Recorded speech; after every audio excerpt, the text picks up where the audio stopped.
Innovation Stars.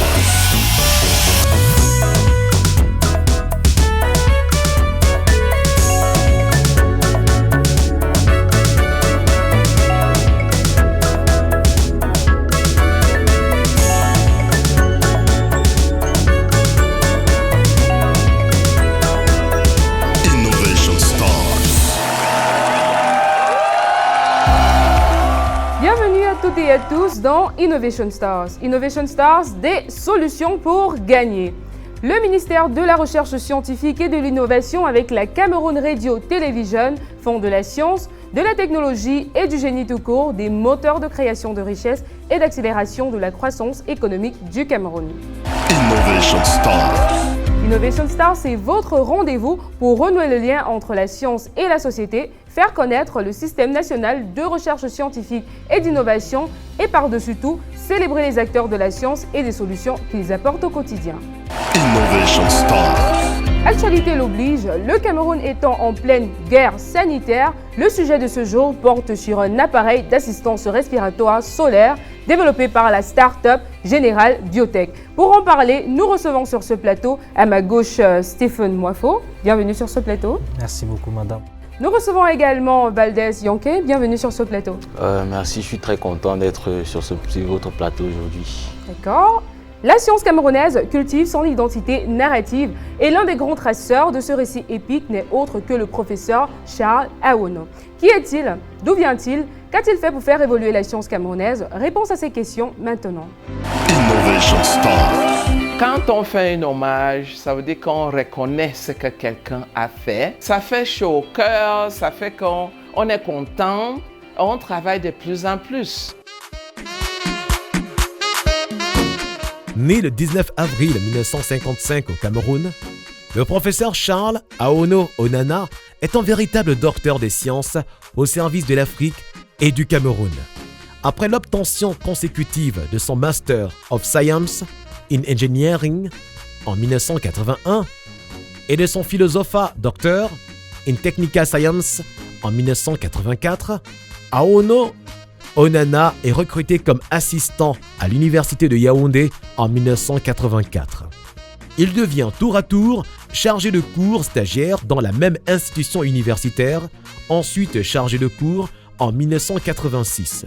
C'est en 1996 qu'il accède au grade de maître de conférence avant l'ultime palier qui le consacre comme professeur titulaire des universités en 2010. C'est ainsi que le professeur Charles Awono Onana a été respectivement chef de département mathématiques informatique entre 1988 et 1993. Entre 1993 et 2003, il a été directeur de l'Institut universitaire de technologie, en abrégé IUT, rattaché à l'Université de Douala.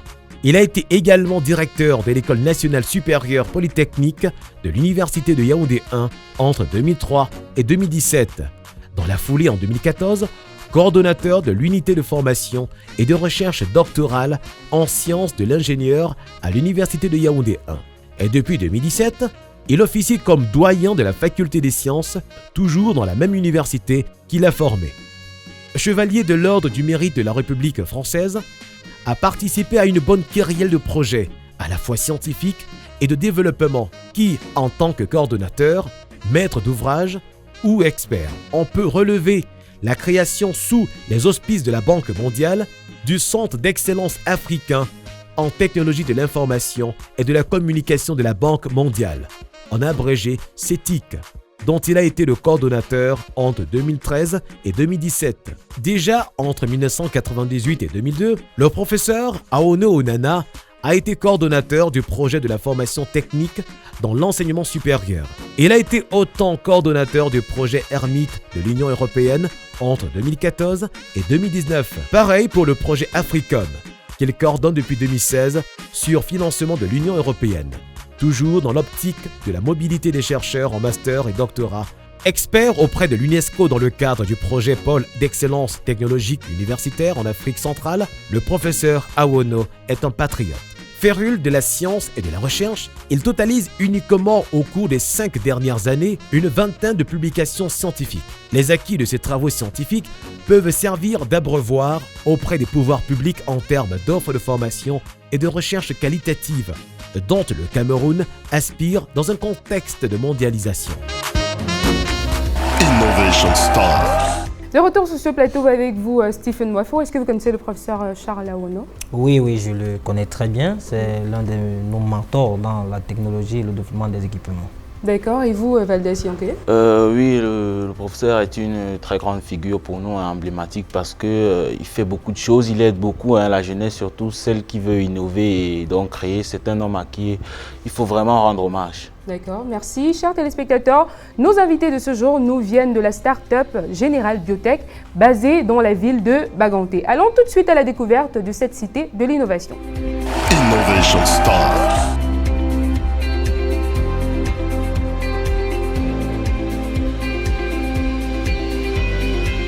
Bienvenue aux ateliers de la start-up General Biotech. General Biotech, c'est qui? C'est quoi?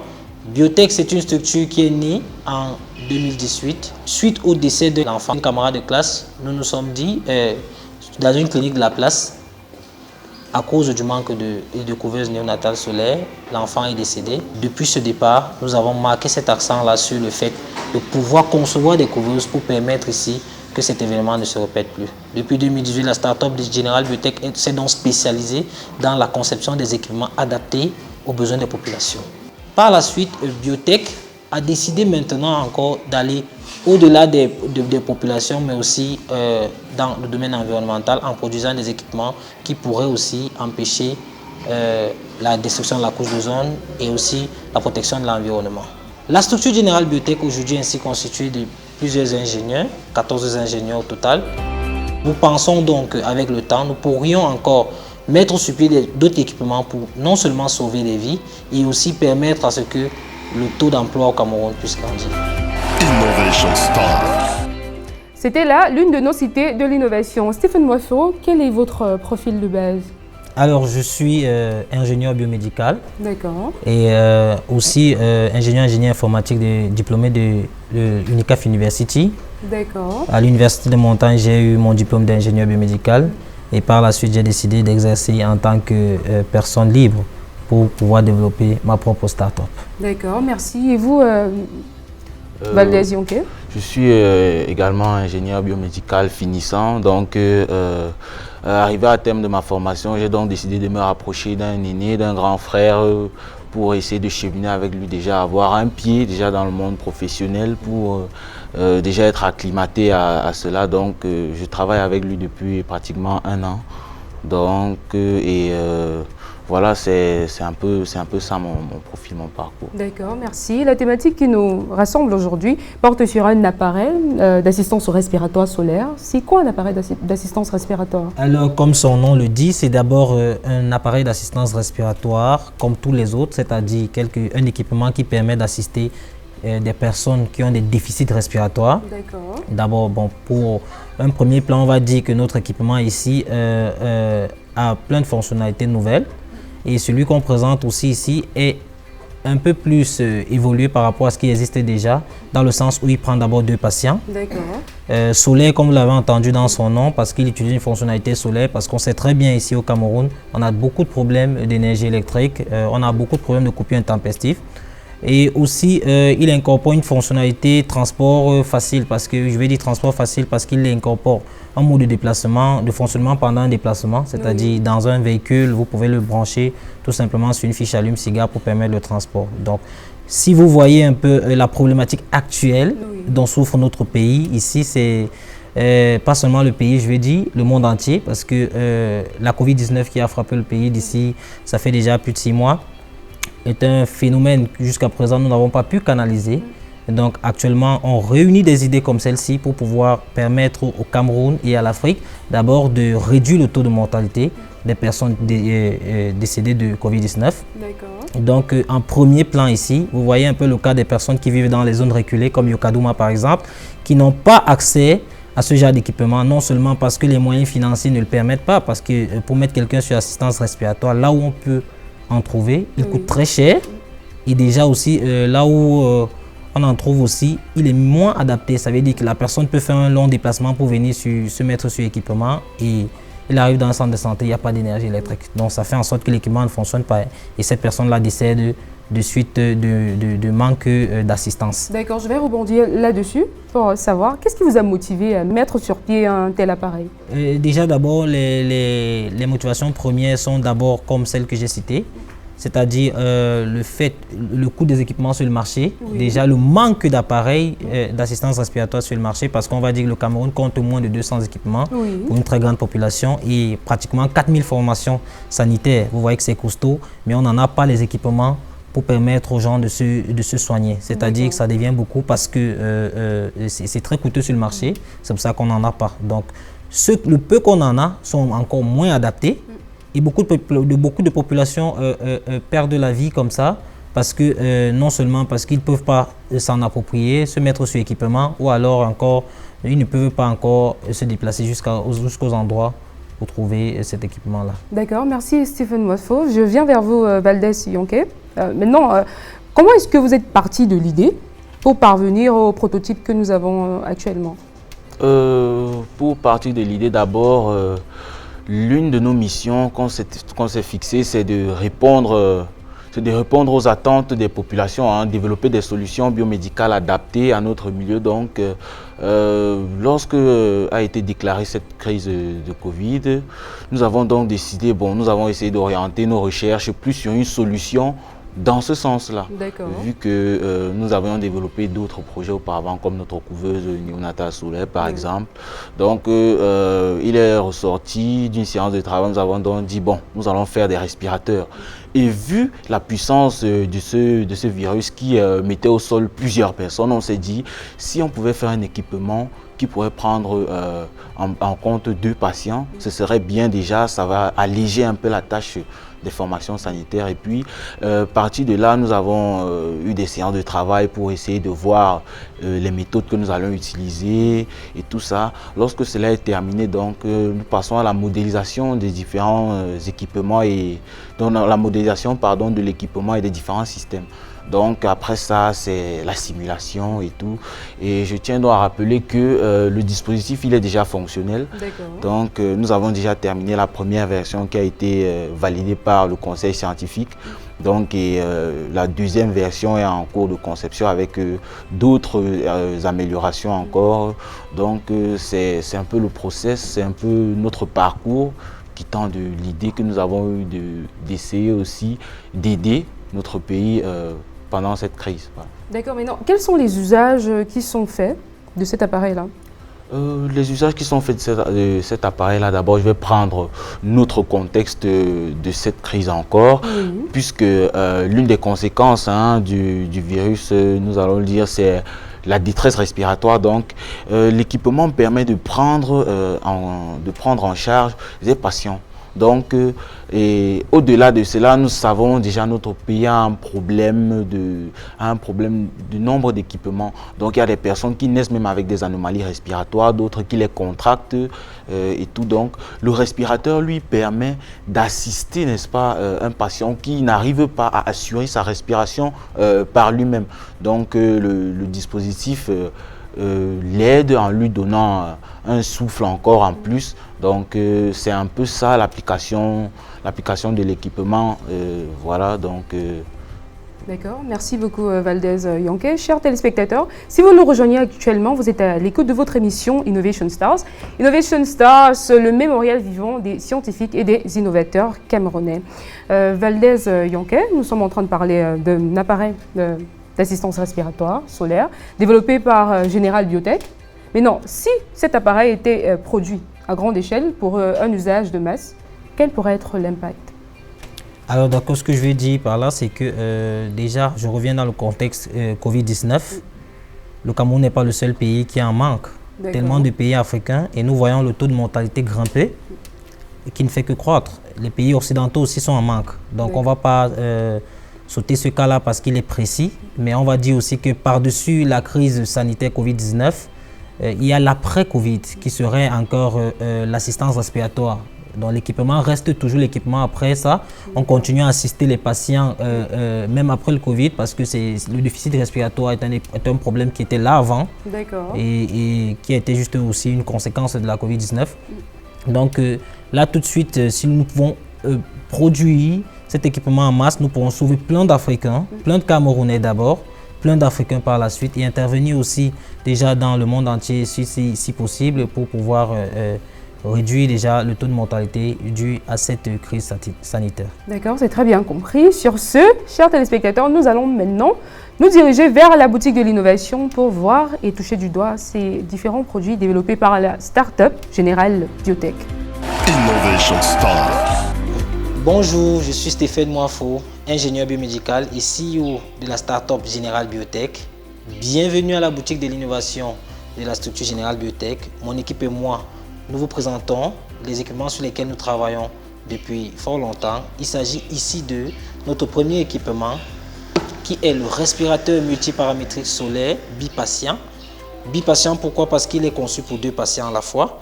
Et solaire parce qu'il a une fonctionnalité solaire. Donc notre équipement fonctionne sur 3 sources d'énergie, à savoir l'énergie solaire, qui est le soleil que nous tous nous disposons, l'énergie du secteur donnée par la société Ineo au Cameroun et l'allume-cigare pour le transport des personnes dans les véhicules.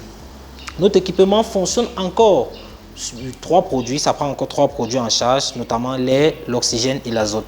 Pour pouvoir ici déterminer, le médecin va déterminer le produit qui sera infusé au patient en fonction de sa pathologie. Notre équipement, encore une fois ici, dispose de 2 moniteurs multiparamétriques pour l'assistance des paramètres vitaux de nos patients en temps réel. Donc sur les moniteurs, nous pouvons visualiser en même temps les paramètres vitaux de nos patients. Il s'agit ici des paramètres de température de chaque patient et la SpO2, la saturation partielle en oxygène et la courbe de l'électrocardiogramme pour être sûr que notre patient se porte très bien. Notre équipement que voici encore est déjà en test, c'est-à-dire la première version de notre équipement se trouve à la clinique universitaire des Montagnes et la première version encore qui a été approuvée par le ministère de la Santé est déjà en cours de traitement, de travail aussi pour permettre de produire la version 2 qui est la version sur laquelle nous travaillons ici pour pouvoir mettre sur pied un dispositif qui va sauver non seulement les Camerounais et aussi tous les Africains. Le dispositif, encore une fois de plus ici, nous permettra de sauver énormément de vies dans sa forme de transport facile. Passons à l'équipement prochain. Il s'agit ici d'un électrocardiogramme qui prendra en compte les paramètres du patient à distance. J'espère que vous le voyez très bien. Vous pouvez visualiser déjà la courbe d'électrocardiogramme d'un patient qui est donné à distance et nous permettant ici de visualiser ces paramètres. Le suivi pourrait se faire par un médecin à distance. Le troisième équipement que je vais présenter ici, il s'agit de l'innovation que nous avons nommée couveuse néonatale solaire. Il s'agit ici d'un équipement qui prend en compte les paramètres vitaux de notre bébé étant dans l'enceinte, c'est-à-dire cet habitacle que voici, qui prend en compte une autonomie de 16 heures de temps, disposant encore d'une fonctionnalité solaire et par la suite encore incorpore les paramètres pèse-bébé. Donc l'enfant étant dans notre équipement, nous avons déjà le poids de l'enfant étant dans l'habitacle.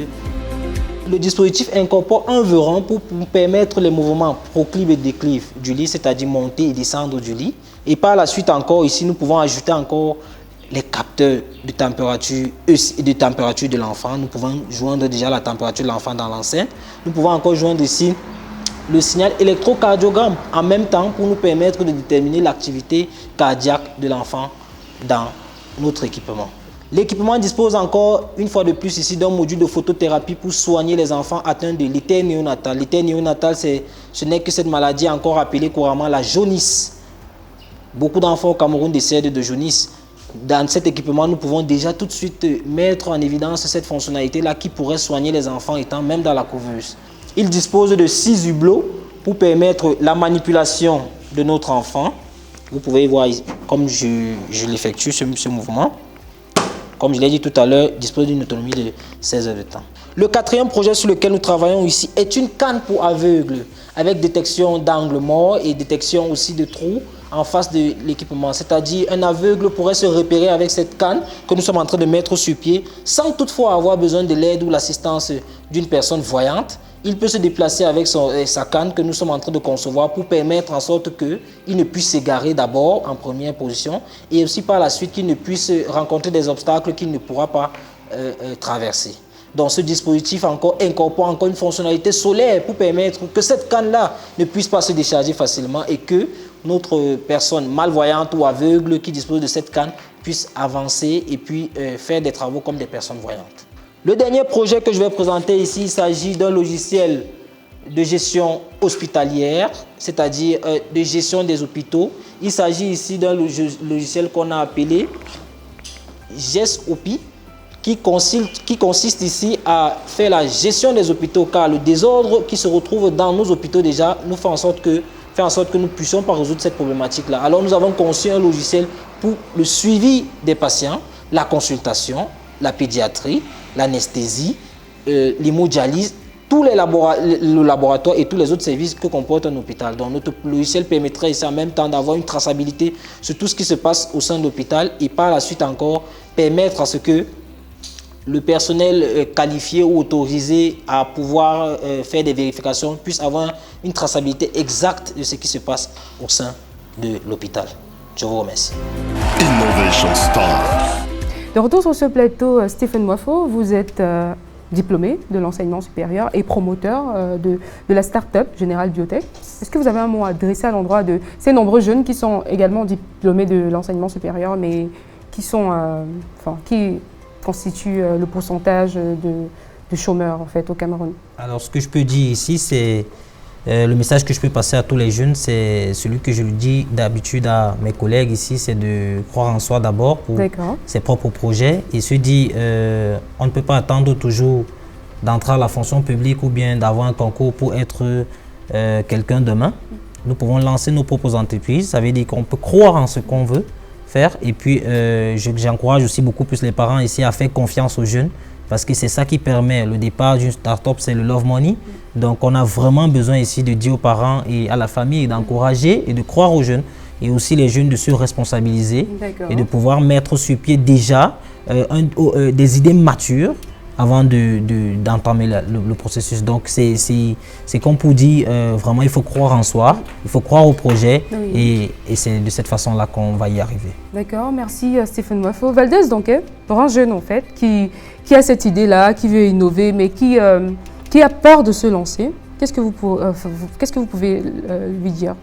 Ce que je peux dire pour un jeune qui a envie de se lancer, c'est que la peur, elle est tout à fait normale. Hein. La peur, c'est un sentiment humain. Ça veut juste dire qu'il y a un obstacle devant, rien de plus. Donc, c'est à chacun de dire, voilà, je vais aller affronter l'obstacle ou je vais garder ma position et tout. Donc, ce que je peux dire, c'est de bosser, de tout faire pour mettre ses rêves en jeu, donc pour réaliser ses rêves. Donc c'est ce que je peux dire à mes frères, hein, de ne pas baisser les bras à la première difficulté. Non, aller encore au front et au front, c'est ça qui paye. D'accord, donc un mot de fin, qu'est-ce qu'on retient de cet entretien? Ce qu'on peut retenir donc de cet entretien, c'est la portée, n'est-ce pas, la grande portée de notre équipement, parce que au-delà, hein, nous l'avons rappelé, de cette crise qu'il couvre, ça aide aussi à ce problème respiratoire qui était déjà présent avant et qui sera encore là après.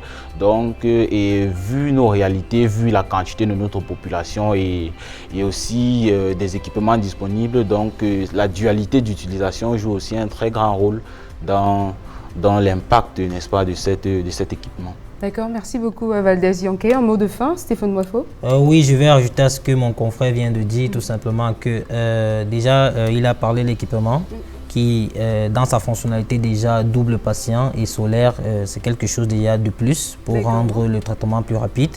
Et aussi, déjà, nous voulons dire ici encore que si nous pouvons le produire à grande échelle, nous pouvons sauver plein de vies. D'accord. Alors, que nous croyons au projet, comme nous l'avons fait déjà jusqu'à présent. Je rappelle encore, comme il a dit, nous avons déjà passé le conseil scientifique du ministère de la Santé avec la version 1 et nous avons eu les recommandations pour produire la version finale, celle sur laquelle on travaille et par la suite nous pourrons déployer le projet. Donc Nous sommes ouverts à toute proposition et nous disons encore une fois de plus merci au présentateur de cette émission. D'accord, merci à vous, merci Valdez d'avoir fait le déplacement jusqu'ici. Merci à vous, chers téléspectateurs. Stop et fin pour cette édition d'Innovation Stars. Retrouvons-nous très prochainement pour une autre édition de votre émission Innovation Stars. Innovation Stars, des solutions pour gagner.